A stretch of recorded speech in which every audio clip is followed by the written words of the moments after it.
Hola, bienvenidos una vez más a Relatos en la Ventana. Hoy vamos a leer a la poetisa norteamericana Sylvia Plath, que es una de las poetisas más leídas en la actualidad y más reconocidas, tantos años ya después de su muerte por suicidio en 1963. Sylvia Plath nació en Boston, en los Estados Unidos, en 1932, y después de estudiar en la Universidad Smith de Boston, también de la ciudad de Boston, obtuvo una beca Fulbright con la que pudo ir a estudiar a Cambridge, a Inglaterra.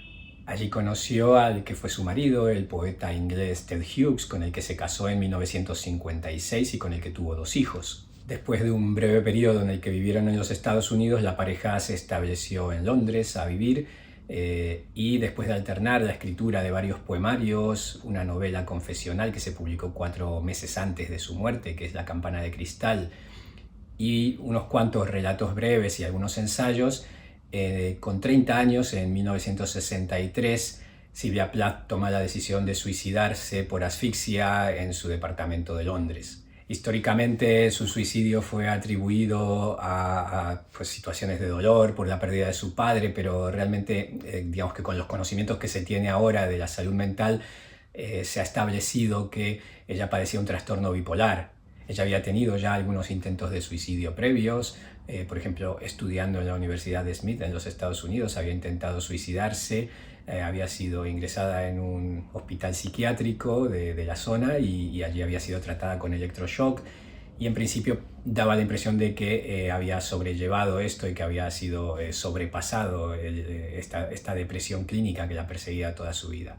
Como escritora, sus obras más conocidas, por lo menos en vida, fueron los poemarios El Coloso y Ariel, y, como comentaba antes, su novela autobiográfica La campana de cristal. Y obtuvo un cierto reconocimiento en vida, pero es verdad que fue después de su muerte y gracias al trabajo de su viudo, de Ted Hughes, que su obra ha llegado a mucho más público y ha alcanzado un nivel de fama internacional. Tanto es así que casi 20 años después de su muerte, en 1982, la publicación de sus poemas completos obtiene el premio Pulitzer en los Estados Unidos.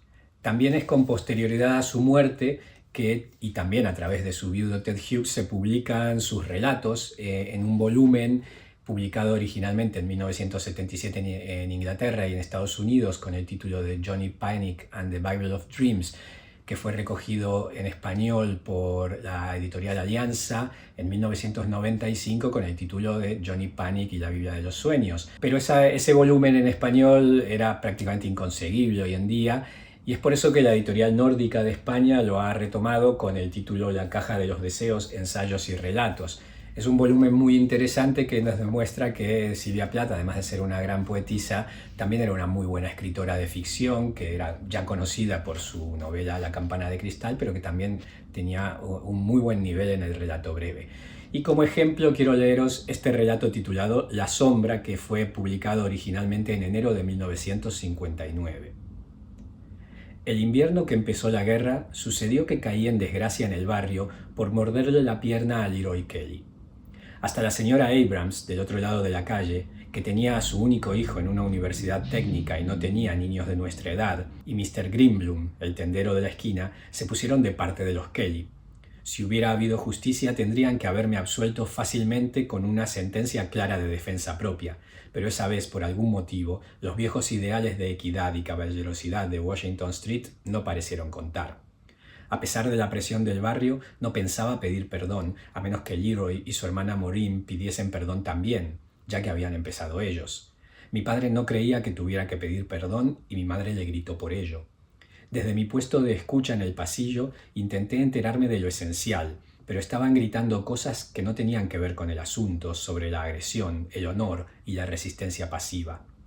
Esperé 15 minutos largos antes de darme cuenta de que el problema de que yo pidiera o no perdón era lo último que tenían en la cabeza. Ninguno de los dos me habló de ello más tarde, así que supuse que había ganado mi padre, igual que había ganado respecto de la iglesia. Todos los domingos mamá y yo salíamos hacia la iglesia metodista. Casi siempre hablábamos un rato con los Kelly o los Sullivan, o ambos, de camino a la misa de 11 en Santa Brígida. Todo nuestro barrio iba en tropel a una iglesia u otra. Si no era la iglesia, era la sinagoga. Pero mamá nunca pudo convencer a mi padre para que se viniera. Se entretenía en casa, en el jardín cuando hacía bueno, en su estudio cuando no, fumando y corrigiendo trabajos para su clase de alemán. Yo imaginaba que tenía toda la religión que necesitaba y que no necesitaba recargas semanales como mamá. En general mi madre no tenía límite para los sermones. Siempre andaba detrás de mí para que fuera mansa, misericordiosa y pura de corazón, una auténtica pacificadora. En privado, entendía que el sermón de mamá sobre ganar, evitando las peleas, solo funcionaba si corrías rápido. Si alguien se te sentaba encima y te molía a golpes, tenía menos utilidad que llevar una aureola de papel, como probaba mi rifirrafe con Maureen y Leroy. Los Kelly vivían al lado de nuestra casa, en una casa amarilla prefabricada que tenía torretas, con un porche hundido y vidrios naranjas y morados en la ventana del rellano.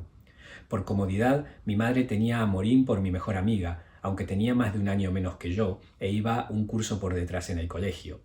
Leroy, justo de mi edad, era mucho más interesante. Había construido en su cuarto una maqueta de trenes con un pueblo y todo, encima de una gran mesa de contrachapado, que apenas dejaba espacio suficiente para su cama y el equipo de cristalografía en el que estaba trabajando. Recortes de Ripley, aunque usted no lo crea, y dibujos de hombrecillos verdes con antenas de saltamontes y pistolas de rayos, recortados de las diversas revistas de ciencia ficción a las que estaba suscrito, cubrían sus paredes. Tenía ideas para construir cohetes, y si Leroy podía construir una radio con auriculares que sintonizaba programas normales como La Sombra o Luces Fuera, bien podía estar inventando cohetes espaciales para cuando llegara a la universidad, y yo prefería con mucho los cohetes espaciales a las muñecas con ojos de cristal que se abrían y se cerraban y hacían buah buah cuando las ponía boca abajo. A Maureen Kelly le gustaban las muñecas. Todo el mundo decía que era una monada. Pequeña hasta para ser una niña de 7 años, Maureen tenía ojos marrones enternecedores y tirabuzones naturales que la señora Kelly manipulaba cada mañana con su gordo dedo de salchicha y un cepillo mojado. Maureen también era una maestra a la hora de poner los ojos llorosos y cándidos, una imitación estudiada, sin duda, del dibujo de Santa Teresa del Niño Jesús clavado encima de su cama. Cuando no se salía con la suya, le bastaba alzar la mirada marrón al cielo y dar alaridos. Sadie Schaefer, ¿qué le estás haciendo a la pobre Maureen? La madre de alguien, con una toalla entre las manos, blancas por la harina o mojadas de fregar, aparecía en la puerta o por la ventana, y ni 100 testigos irreprochables de la misma calle podrían convencerla de que yo no estaba chinchando a Maureen más allá de lo que soporta el ser humano. Solo porque yo era grande para mi edad me caían todas las regañinas. No creía merecerlas, no más de lo que merecía toda la culpa por morder a Leroy. Los hechos de la pelea estaban bastante claros. La señora Kelly había ido a la tienda del señor Greenblum a comprar gelatina para una de esas ensaladas temblonas, plásticas, que siempre andaba haciendo, y Maureen y yo estábamos solas, sentadas en el sofá de la sala de estar de los Kelly, recortando la última pieza del vestuario de sus muñecas de papel. Ahora déjame usar las tijeras grandes. Maureen soltó un suspiro, delicado, artificioso. Estoy cansada de las mías, cortan muy poco. No levanté la vista del traje marinero que estaba recortando para el niño. «Oh, ya sabes que tu madre no te deja usarlas», dije razonablemente. «Son sus tijeras de costura buenas y ha dicho que no puedes usarlas hasta que seas mayor». Entonces Maureen dejó las tijeras romas del supermercado y se puso a hacerme cosquillas. Las cosquillas me ponían histérica y Maureen lo sabía. «No seas tonta, Maureen». Me puse en pie fuera de su alcance sobre el estrecho tapete de enfrente del sofá. Probablemente no habría pasado nada más si Leroy no hubiese entrado en ese momento. ¡Hazle cosquillas! ¡Hazle cosquillas!, gritó Maureen dando saltos en el sofá. Varios días después descubrí por qué Leroy respondió como lo hizo. Antes de que pudiera esquivarlo y salir corriendo por la puerta, me había quitado el tapete de debajo de los pies y estaba sentado encima de mi estómago, mientras Maureen, en cuclillas a mi lado, me hacía cosquillas con un placer cobarde que se le veía en la cara. Me retorcí, chillé, no veía escapatoria. Leroy me sujetaba los brazos y Maureen estaba fuera del alcance de mis patadas descontroladas. Así que hice lo único que podía hacer.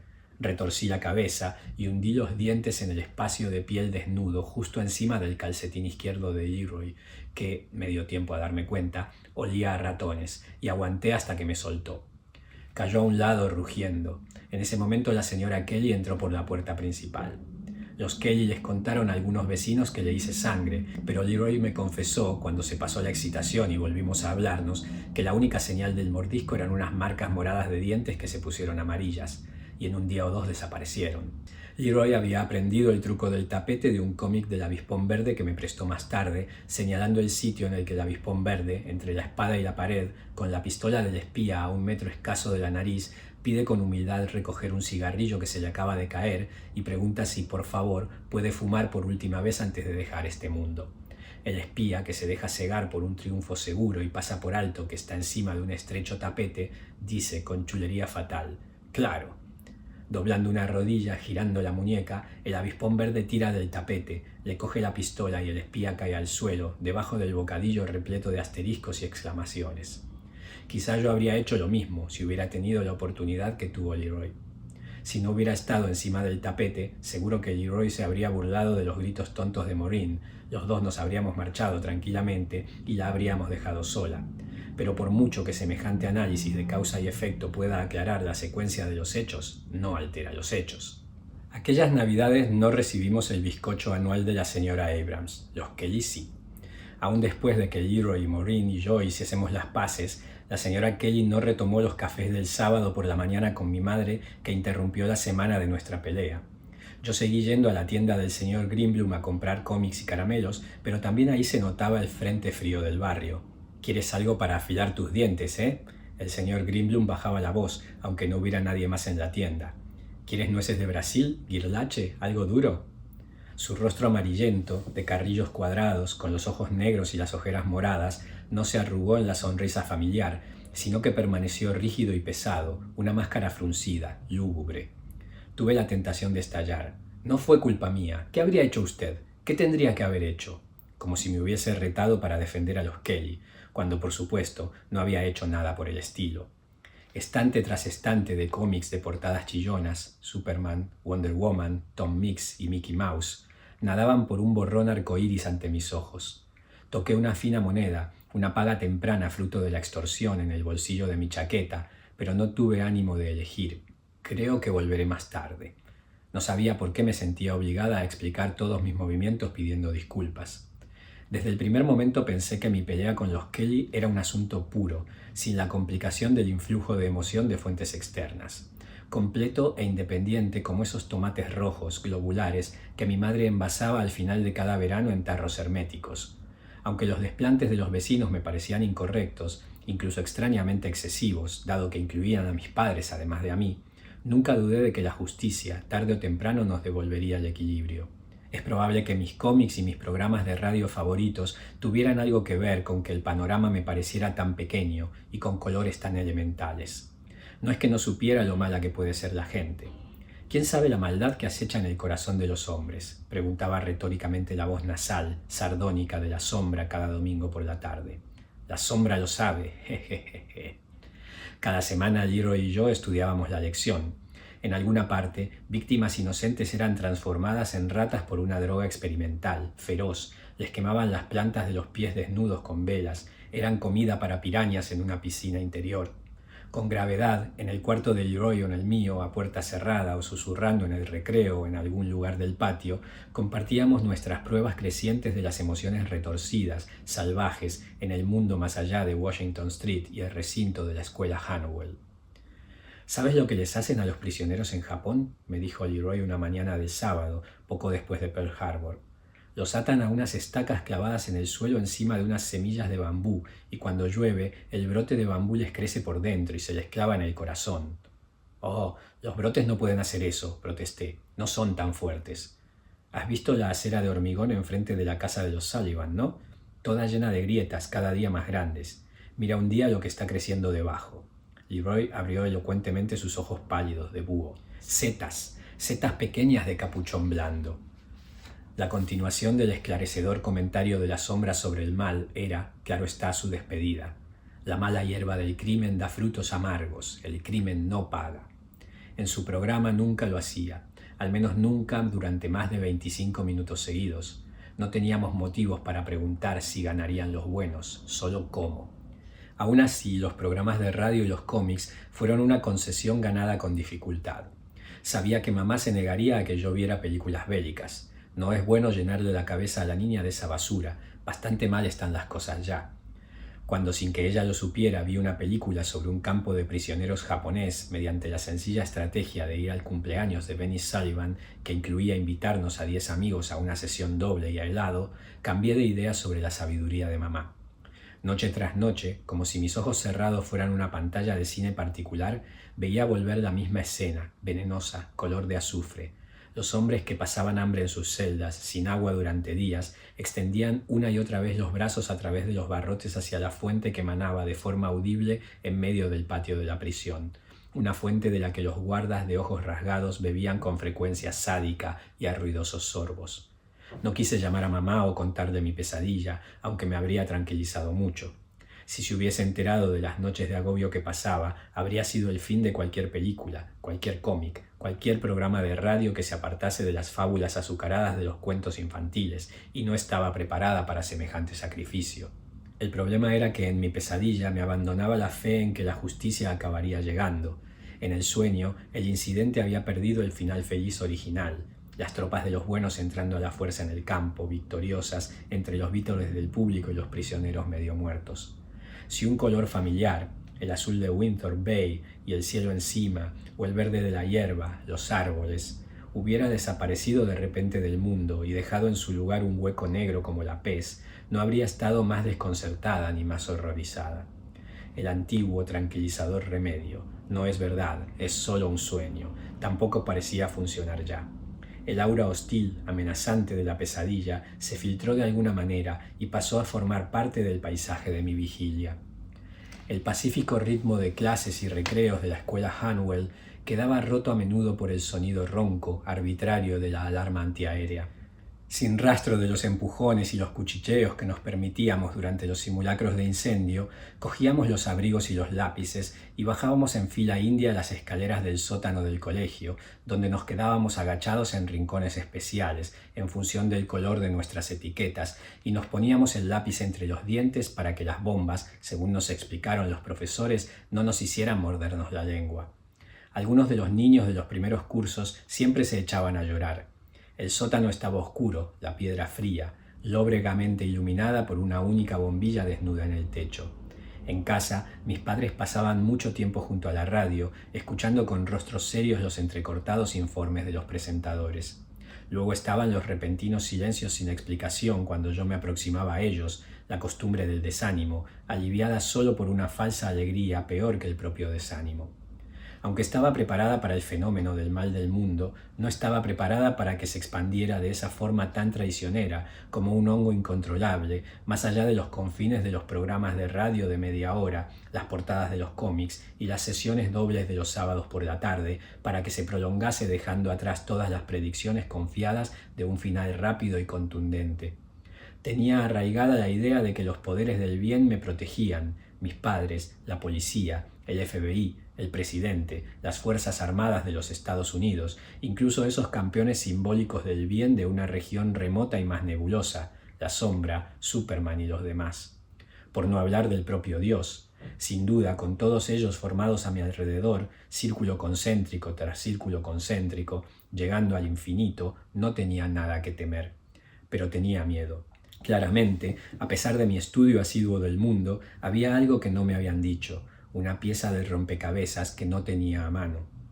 Mis especulaciones acerca de este misterio se materializaron ese viernes, cuando Maureen Kelly corrió para darme alcance camino del colegio. «Mi madre dice que no es culpa tuya por morder a Leroy», gritó en tono claro, azucarado. «Mi madre dice que es porque tu padre es alemán». Me quedé pasmada. «Mi padre no es alemán», repliqué cuando recobré el aliento. Es del corredor polaco». De nada sirvió la precisión geográfica con Maureen. «Es alemán, lo dice mi madre», insistió testaruda. «Además no va a misa». «¿Cómo va a ser culpa de mi padre?», probé con otro enfoque. «Mi padre no mordió a Leroy, fui yo». Esa forma gratuita de implicar a mi padre en una pelea que había empezado Maureen me enfureció y me asustó un poco. En el recreo vi a Maureen cuchicheando con otras niñas. «Tu padre es alemán», me susurró Betty Sullivan en clase de arte. Yo estaba dibujando una chapa de la defensa civil, un relámpago blanco que dividía en diagonal un campo de rayas rojas y azules, y no levanté la mirada. «¿Cómo sabes que no es un espía?» Me fui a casa en cuanto acabó el colegio, decidida a hablar con mamá. Mi padre daba clases de alemán en la facultad, sí, pero no por ello era menos patriota que el señor Kelly o el señor Sullivan o el señor Greenblum. No iba a misa, eso tenía que admitirlo. Aún así no entendía cómo el hecho de que diera clases de alemán tenía la menor relación con mi riña con los Kelly. Solo entendía, confusamente, que al morder a Leroy de alguna manera oscura y oblicua había traicionado a mi padre y lo había entregado a los vecinos. Entré despacio por la puerta principal y fui a la cocina. La caja de las galletas estaba vacía salvo por 2 galletas de jengibre viejas de la hornada de la semana anterior. «¡Mami!», llamé yendo hacia las escaleras. «¡Mami!». «Estoy aquí, Sadie». Su voz sonaba amortiguada y tenía eco, como si me contestara desde el otro lado de un largo túnel. Aunque la luz de la tarde invernal moría pronto en aquellos días tan cortos, en la casa no estaba encendida ninguna lámpara. Subí los escalones de 2 en 2. Mamá estaba sentada en la habitación grande junto a la ventana que se estaba poniendo gris. Parecía pequeña, casi encogida, en el gran sillón de orejas. Aún con aquella luz débil me di cuenta de que tenía los ojos enrojecidos, con el rabillo húmedo. Mamá no se sorprendió en absoluto cuando le conté lo que había dicho Maureen. Tampoco trató de endulzarlo con su frase de siempre, que Maureen era muy pequeña y no sabía lo que decía, y que yo tenía que ser la generosa, perdonar y olvidar. «Papá no es alemán, como dice Maureen», dije para asegurarme. «¿A qué no?». En cierta forma, mi madre me sorprendió. «Sí, es ciudadano alemán, pero en cierta otra forma tienes razón, no es alemán, como dice Maureen». «Papá no le haría daño a nadie», estallé. «Lucharía por nosotros si fuera necesario». «Claro que sí, tú y yo lo sabemos», mamá nos sonrió, «y los vecinos lo saben. Pero en guerra mucha gente se asusta y no se acuerda de lo que sabe. Hasta puede que tu padre tenga que marcharse una temporada por culpa de esto». «¿Al ejército? ¿Como el hijo de la señora Abrams?» «No, así no», dijo mamá despacio. «En el oeste hay sitios para que vivan los ciudadanos alemanes durante la guerra, para que la gente no les tenga miedo. A tu padre le han pedido que vaya a uno». «Pero es injusto». Que mamá pudiera estar sentada y decirme tranquilamente que iban a tratar a mi padre como a un espía alemán me puso la piel de gallina. «Es un error». Pensé en Maureen Kelly, Betty Sullivan y los niños del colegio. ¿Qué iban a decir? Pensé en rápida sucesión en la policía, el presidente, las Fuerzas Armadas de los Estados Unidos. «Dios no lo permitirá», grité inspirada. Mamá me miró de forma muy medida. Luego me cogió por los hombros y se puso a hablar muy rápido, como si hubiera algo vital que tuviéramos que resolver antes de que mi padre llegase a casa. Que se vaya tu padre es un error, es injusto. No debes olvidarlo jamás, digan lo que digan Maureen o quien sea. Al mismo tiempo, no podemos hacer nada al respecto, son órdenes del gobierno y no podemos hacer nada. «Pero tú dijiste que Dios», protesté débilmente. Mamá me interrumpió. «Dios lo va a permitir». Entonces entendí que estaba intentando darme la pieza del rompecabezas que no tenía. La sombra de mi mente se alargó, la noche tachaba nuestra mitad del mundo y más allá. El orbe entero parecía estar sumido en las tinieblas. Por primera vez los hechos no estaban distorsionados según la visión de mamá y me estaba permitiendo darme cuenta. «Entonces no creo que Dios exista», dije sin sentimiento, sin pensar que estaba blasfemando. «Si pueden ocurrir cosas así, no». «Algunos piensan eso», dijo mi madre en voz baja. Este es el relato La sombra de Sylvia Plath. Espero que os haya gustado.